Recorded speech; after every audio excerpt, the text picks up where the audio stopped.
Hello everyone and welcome back to me. It's been a while since I've seen everyone on this channel because, well, I got lazy and I got a full-time job, so that's why I didn't make videos.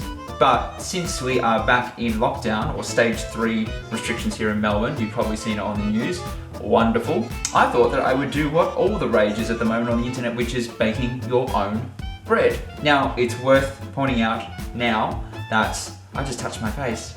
Coronavirus! Now, it's worth pointing out now that I have never baked anything in my life.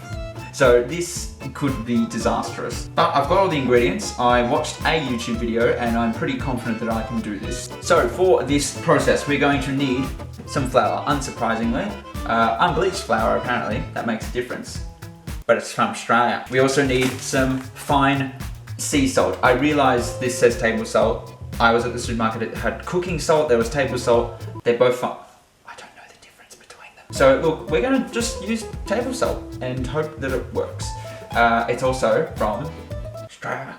We will also need yeast, and this is a brand new tin because I don't own yeast unless you count beer. We needed active dry yeast. Now, this says instant dry yeast. I couldn't find active. This was the only one on the shelf, let's be honest, because everyone's hoarded everything else. But this should work, hopefully.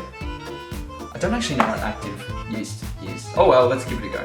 And you'll note that it is not Australian. I don't think it is. Where does it come from? Aha, made in China, packed in Australia. Well, it's very on topic for coronavirus lockdown cooking. We will need an egg for this, which I assume has come from an Australian hen, but we also need warm water, which is in there, the tap. We also need a mixing bowl. Now, again, there were no mixing bowls that were the right size, but I do have a very small stainless steel bowl and I'm gonna have to substitute it with a saucepan. So I'm gonna be making bread in this in there so that it keeps the shape of the dough. Let's just go and see if it works, and if it doesn't, well, it's for your entertainment. Right, so the first thing I need to do in this mixing bowl, it actually has the barcode still at the bottom. I also bought this today. So the first thing we need to do is put 2 teaspoons of the dry yeast in there. Ooh! That is an interesting smell. I could just put Vegemite in there, that might do the same thing. Teaspoon. Switching to phone video. Okay, 1, 2, bam. Next I need 2 teaspoons of sugar, which I forgot to mention at the start, but I'll get it now. There we go, sugar, bam. Oh, Australian. 2, 1, bam, and oh god, it's sticky, and it's hard to do with one hand. 2, sugar. Now I need 3 to 3.5 cups of warm water. I don't remember what temperature it needed to be, so I'm gonna go and check the YouTube video now to make sure. Oh god, it's in Fahrenheit, 100 to 110 degrees Fahrenheit. I don't know what that is. Hey Google, what is 110 degrees Fahrenheit in Celsius? 110 degrees Fahrenheit is equivalent to 43.333 degrees Celsius. Let's call it 42. I'm just going to assume that the water coming out of the tap is correct because my kettle is one of those ones where you can set the temperature, but the lowest it goes is 80 degrees Celsius, so that doesn't help. Oh yeah, this is riveting content, me trying to figure out the temperature of the water. 1, 2, 3, and a third. So I think my recording might have stopped, but if it did, let's just pick up to where I am at. I have basically put a teaspoon of salt in here. I've also cracked an egg and put it in there. I can confirm that there are no shells, and I've mixed it with a proper mixer. Right now I need to put in 3 cups of flour, my plain white unbleached flour. Okay, that's 1 in. Whoa, right, that's 2. Whoa, look at the dough! And there's the third one in there. So now it looks something like this, and I need to now mix that with a fork. Oh god, there's flour going everywhere. I'm making bread here. Technique that the world needs to know to solve hunger and poverty is how to make bread. Also, a good kitchen and a good oven helps as well, so maybe it's not that good. Oh god, okay. It's sort of, I don't know how, so it wants you to mix it. I'm a little confused by this because it's meant to go sort of solid, and it's not. I'm gonna quickly check the YouTube video. I've made a big error. So when I did 3 cups of water, it was meant to be 1 cup. Not 3 cups and 1/3, 1 cup and 1/3. So this somehow needs to get thrown out. Fuck! Right, so after doing it correctly, I now have a mixture that looks a bit like that. It is thick and it actually now resembles dough rather than liquid. So I'm now mixing it with my hands, which is very, very sticky. But in a nutshell, because it's kind of sticky and it's all sticking to my fingers like that, it basically needs more flour, as I'm told. I'm gonna get my measuring cup and I'm gonna continue to mix it into the dough. Oh yes, now we're getting thick. Now before I dump it out on the counter, I'm just gonna turn the oven on because it needs to be at 350 degrees Fahrenheit. What's that? 180 degrees in proper English. This is the most mess I've ever made on this table, so this is gonna be interesting and fun. That's what I've done. Flour, dough is gonna go there. You know what? I'm gonna try and do it now. Da, da, da, da, da. Go, go, go, go, go. Yeah. So now I'm starting the kneading process. I don't think I said that correctly, but whatever. I'm getting the flour and putting it all over the dough, so you can start to see that it's sticking to my hands a lot less now. And I'm just working the dough across the table. I can feel it's getting a lot smoother. It's not that kind of roughness. Yeah, getting nice and smooth and kind of feeling satiny. Did I just move out of shot? This is great YouTubing.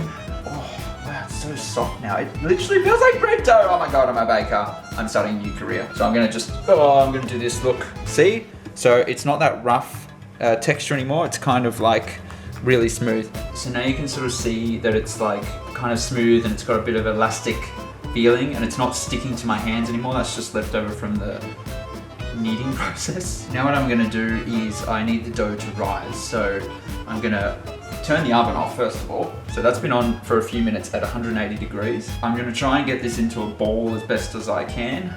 And I'm gonna put it back into the bowl that I was using. It's fine that it's dirty. Apparently it's fine. Boom, it's there. And we want it to double in size. We're gonna grab this, which is a dishcloth if you're in America. It's a fucking tea towel. I'm just gonna cover it. Boom. So it looks like that. It's in the bowl, same bowl that I used to mix.